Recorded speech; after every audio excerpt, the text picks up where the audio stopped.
Bueno, pues buenas noches a todos ustedes y de antemano les agradezco su asistencia y para mí es un honor estar aquí con ustedes y compartiendo este tema que se llama estenosis traqueal.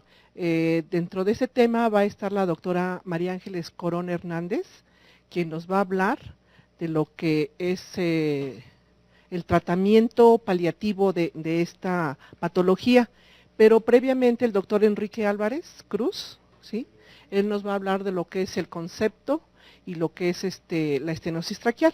Y posteriormente yo continuaré sobre lo que es el manejo definitivo de esta patología, como es el quirúrgico y llamado traqueoplastia, ¿sí? Entonces vamos a empezar con la primera transparencia, ¿sí? Esta presentación, quiero decirles que la estenosis traqueal es una patología que cada día se da más frecuentemente en nuestros medios, ¿sí? Es cierto que es secundario a que las técnicas de cuidados en las terapias intensivas, pues realmente junto con la tecnología, la farmacología y los conocimientos han mejorado esta atención, de tal manera que el paciente tiene que pagar un precio porque salen vivos ahora de la terapia, y el precio a veces es la estenosis, ¿no? Y esto es secundario a los accidentes automovilísticos que existen, que se da prácticamente con mucha frecuencia en el país, y entonces nosotros vemos este tipo de lesiones, ¿no? Esta es una estenosis, ¿no? De tal manera que esta estenosis representa toda una problemática para la institución, desde el punto de vista que es atención médica, porque son pacientes que frecuentemente están llegue y llegue a la institución y requieren dilataciones traqueales.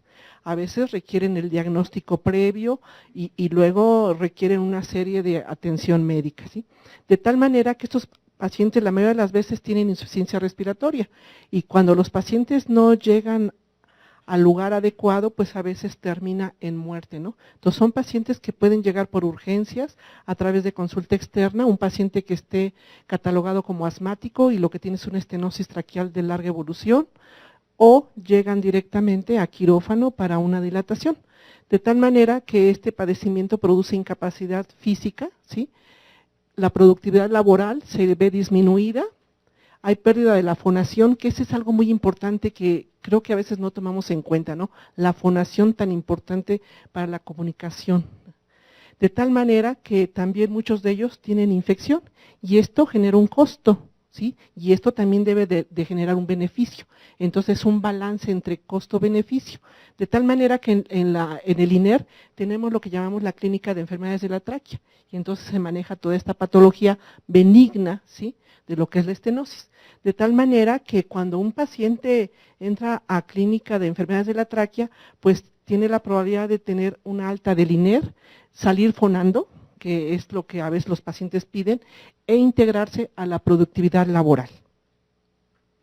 Y cada uno de estos procesos pues requiere una serie de herramientas, como que, pues por ejemplo, necesitamos espirometrías para evaluar al paciente, nasofibrobroncoscopios, porque también el servicio de otorrino tiene mucho que ver con esta patología, de tal manera que podemos tener un club de estomas, rehabilitación foniátrica, hacer trípticos, guías de manejo, se requiere broncoscopios y equipo para hacer dilataciones y desde unas sondas convencionales hasta tener unas sondas neumáticas para hacer dilataciones. De tal manera que si es cirugía, pues también requiere a veces manejo con láseres, suturas, pistolas. Este tipo de suturas pues son caras, no son tan baratas, ¿no? Y no se llevan una, dos, tres, a veces se llevan una caja, ¿no? O dos cajas de suturas.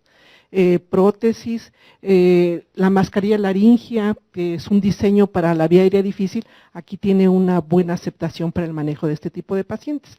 Entonces, con esto doy un amplio panorama de lo que va a ser el manejo de la estenosis traqueal y le cedo la palabra a al doctor Enrique Álvarez.